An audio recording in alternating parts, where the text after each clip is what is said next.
Hello everyone, here is Dr. Benaduce. In this lecture, you will learn about the different tissues of the human body.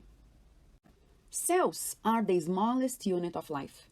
All organisms begin life as a single cell. There are organisms that are a single cell their entire life, such as the amoeba. And these organisms are called unicellular organisms. And there are organisms that are composed of several cells, and these organisms are called multicellular organisms. Humans start life as a single cell, and the name of the single cell is zygote. And this zygote undergoes cell division. It undergoes mitosis, giving rise to several cells. And with that, the zygote develops into a multicellular organism. Now, since all these cells forming this multicellular organism came from the zygote, all these cells are genetically identical, right? And these cells are also somatic cells, the cells that will form the human body. But what happens is that at that point, all these cells are the same.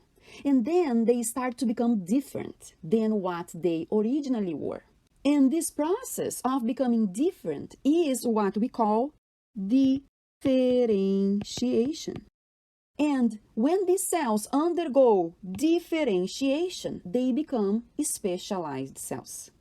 The human body has billions of cells. And when we have cells that have similar structure and function getting together, they form tissues. And the study of tissues, the different tissues, is what we call histology. There are four main types of tissues: the epithelial tissue, the connective tissue, the muscle or muscular tissue, which includes skeletal muscle, smooth muscle, and cardiac muscle. And also another type of tissue is the nervous or neural tissue. When we have two or more of these tissues together, guess what? That gives rise to functional structures, which are called organs. And when we group different organs together, we have the body systems, and all body systems together form the human body. So, since a precise arrangement of tissues form the different organs, and we'll be studying the different organs making up each body system we have in the human body, the first step is to learn about the different tissues that form the organs. And that is what we'll be studying in this lecture.